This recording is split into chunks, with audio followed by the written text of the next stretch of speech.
Елеместің анарынан сәлем, баршаңызға қалайсыздар? Бүгін мен сіздерге өте дәмді, тойымды әрі қонақтарыңызға ұялмай ұсынатын салаттың рецептісімен бөлісетін боламын. Алдымен маған лайк басып, тіркеліп, қоңыраушаны басып кетуге ұмытпаңыздар. Толық рецепті, керек қажетті заттардың барлығын төменге описанияға жазып кететін боламын. Менімен бірге видеоның соңына дейін болыңыздар.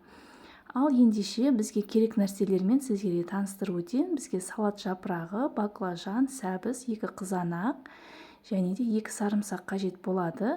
Алдымен сәбізімізді жуып тазалап, сыртын ашып, осылай корей теркасы болса, корей теркасынан алдын ала өткізіп аламыз.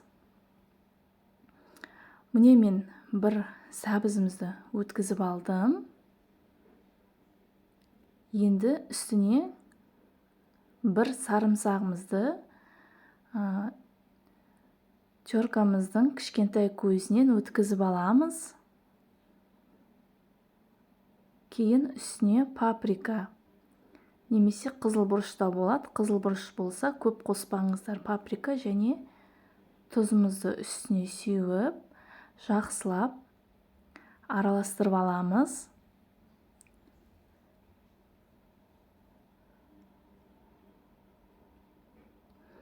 Араластырып болғасын осылай қолымызбен мұжып кішкене сәбізімізді жұмсартып аламыз.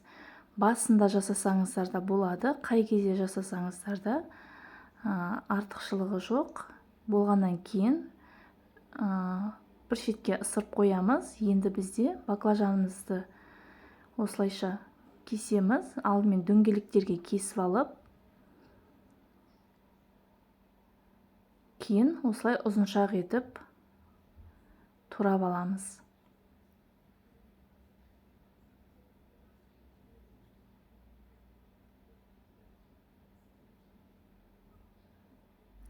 Әдеттегідей біз баклажанымызды салқын суға салып, үстіне тұзымызды сеуіп, шамамен 5-10 минутқа бір шетке қойып қоямыз.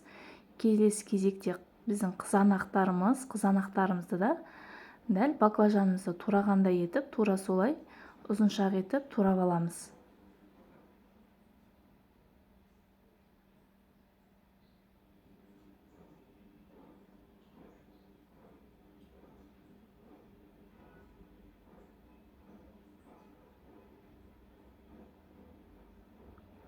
Қызанағымызды да бөлек ыдысқа салып, үстіне бір сарымсағымызды қосып, осылай жақсылап араластырып аламыз. Сарымсақтың дәмі қызанағымызға сіңіп тұрады.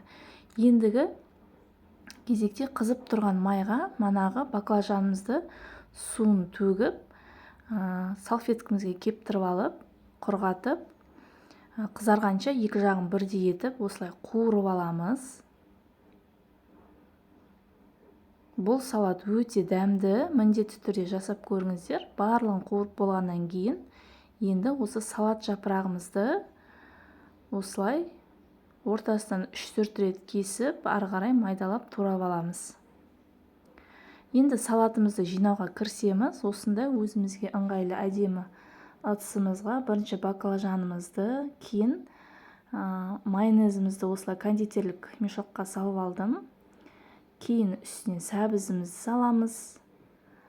Достар, менің арнам ұнаса егер, тіркеліп кетуді ұмытпаңыздар. Сұрақтарыңыз болса, төменге комментарий қалдырып кетсеңіздер болады. Мен сіздерге міндетті түрде жауап беріп отырамын. Әр көкөнісімізді салғаннан кейін осылай майонезбен үстіне істейміз. Тұз себудің қажет жоқ.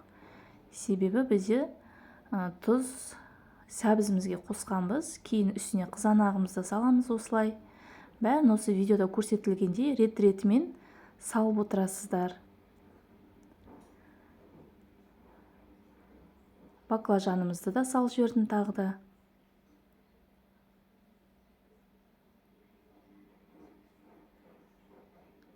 Ең соңында біз салат жапырағын үстіне әдемілік үшін бетін үстіп жабатын боламыз. Тек қана әдемілік үшін емес, бұл салатқа өзінің бір ерекше дәмін келтіріп тұрады. Міне біздің салатымыз осымен дайын. дәмді қыздар міндетті түрде жасап көріңіздер. Қонақтарыңызға ұялмай ұсынсаңыздар болады. Әрі жасалу жолы да тез, оңай. Тойымды, ең бастысы дәмді, әрі дастарханыңыздың сәнін келтіріп тұрады. Сіздермен бірге болған мен, Анар Елемесқызы. Менің арнама тіркеліп, қазақша каналының дамуына өз үлестеріңізді қосуды ұмытпаңыздар. Рахмет назарларыңызға.